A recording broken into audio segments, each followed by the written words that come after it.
Lieutenant colonel অবসরপ্রাপ্ত শরীফুল হক ডালিম রচিত স্বৈরাচারী আওয়ামী সরকার কর্তৃক নিষিদ্ধ ও ইতিহাসের অজানা অধ্যায় যা দেখেছি, যা বুঝেছি, যা করেছি থেকে আজ পাঠ করছি ৮৬তম পর্ব।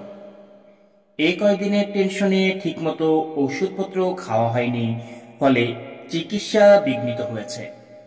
তার পরিণামে হাতের ব্যথা হঠাৎ করে গাড়ি বেড়ে গেল। ব্যান্ডেজের নিচ থেকে পচা দুর্গন্ধ বেরোতে লাগলো। তাড়াতাড়ি ডক্টর মুখার্জির ওখানে আমাকে আবার নিয়ে যাওয়া হলো। ব্যান্ডেজ খুলে হাতের ক্ষতের অবস্থা দেখে তার মুখ কালো হয়ে গেল। তিনি বললেন, ঠিকমতো চিকিৎসা না হওয়ায় এবং ওষুধপত্র না খাওয়ায় হাতে গ্যাংগ্রিন শুরু হয়েছে। এই পচনকে রোধ করতে হলে অনতিবিলম্বে অপারেশন করতে হবে, তা না হলে পুরো হাড়টাকেই কেটে ফেলতে হবে। ডাক্তারের কথা শুনে সবাই ভীষণভাবে ঘাবড়ে গেলেন। আমিও ঠিক বুঝতে পারছিলাম না কি করা উচিত। আমি হাসপাতালে ভর্তি হলে নিম্মি একা একা ফ্ল্যাটে কি করে থাকবে? আবার সাহায্যের মুক্ত হাত বাড়িয়ে দিলেন ডক্টর গনি। নিম্মি আমার মেয়ে, ও আমার বাসায় থাকবে, তুমি এ নিয়ে চিন্তা করো না, আজই হাসপাতালে ভর্তি হয়ে যাও। গনি নানার কথা কিছুটা আশ্বস্ত হলাম। পারমিতা বৌদি আমার ভর্তির সব ব্যবস্থা করে দিলেন পিজি হাসপাতালে। আমার অপারেশন করলেন ডক্টর মুখার্জি। গ্যাংগ্রিন রোধ করার জন্য বা হাতের বিভিন্ন জায়গা থেকে কিছু কিছু অংশ কেটে ফেলে দিতে হয়েছে, তবু আল্লাহর রহমতে বা হাতটা বাঁচানো সম্ভব হয়েছে। ডক্টর মুখার্জি অপারেশন শেষে মন্তব্য করেছিলেন, আর কয়েকটা দিন দেরি হলে পুরো বা হাতটাই কেটে ফেলতে হতো। পরিবারের সবচেয়ে আদরের নিম্মিকে দেখে কষ্ট হয়। আমি বুঝতে পারি ভেতরে ভেতরে তার অন্তরে ঝড় বয়ে যাচ্ছে। বাড়িঘর, একান্ত আপনজন সবাই থাকতেও আজ সে ভীষণ একা। একটু আশ্রয়ের জন্য আজ তাকে এখানে ওখানে থাকতে হচ্ছে রিফিউজির মতো। তার উপর আমার শারীরিক অবস্থা নিয়েও বিশেষ চিন্তিত। বাপ্পির কাছ থেকে জানতে পারলাম আমাদের চিন্তায় চাচা ভেঙে পড়েছেন। তিনি আমাদের এই মুহূর্তেই বাসায় নিয়ে যেতে চান, কিন্তু খালাম্মার মানসিক অবস্থার কথা ভেবে তার কথাটা কিছুতেই উঠাতে পারছেন না জনাব চৌধুরী। অত্যন্ত স্নেহবৎসল খালাম্মা, তিনি নিম্মির উপর যে অভিমান করেছেন সেটা খুবই স্বাভাবিক। ও কারণ নিম্মি তার খুব আদরের, আর সে নিম্মি এই ধরনের একটা কাজ করে বসবে সেটা কিছুতেই মেনে নিতে পারছেন না খালাম্মা। তার বিশ্বাসের অবমাননা করেছে নিম্মি, এটা তার ক্ষোভের প্রধান কারণ। সবকিছু মিলিয়ে বাসায় একটা অস্বাভাবিক অবস্থা সৃষ্টি হয়েছে।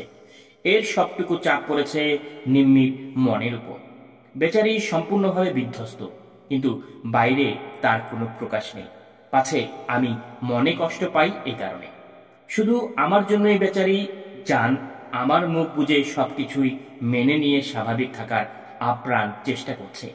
ওর ত্যাগ, সহনশীলতা এবং ভালোবাসার গভীরতা উপলব্ধি করে নিজেকে ভীষণ ছোট মনে হচ্ছিল। ভাবছিলাম ওর এই অসহায় অবস্থার জন্য আমিই দায়ী।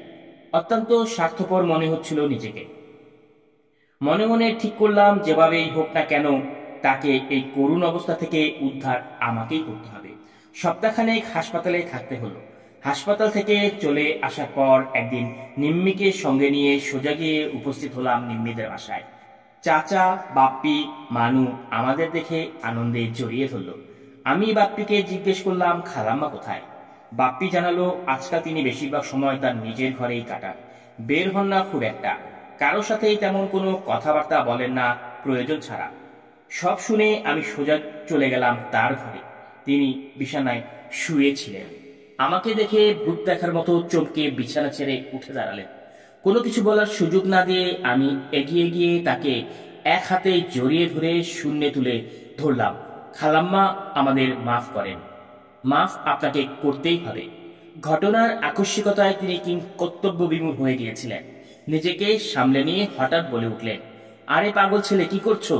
হাতে ব্যথা পাবে যে, আমাকে নামাও শিগগির।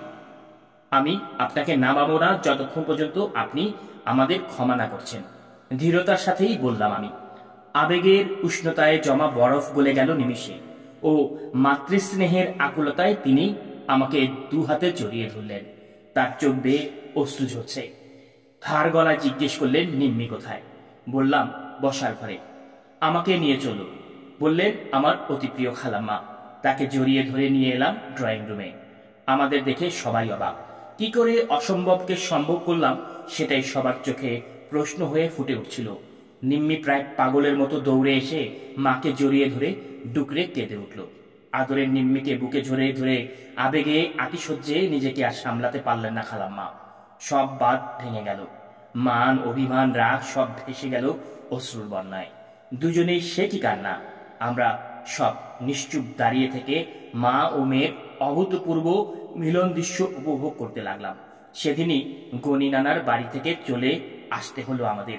খালাম্মার সেবা শুশ্রূষায় দ্রুত ভালো হয়ে উঠতে লাগলাম।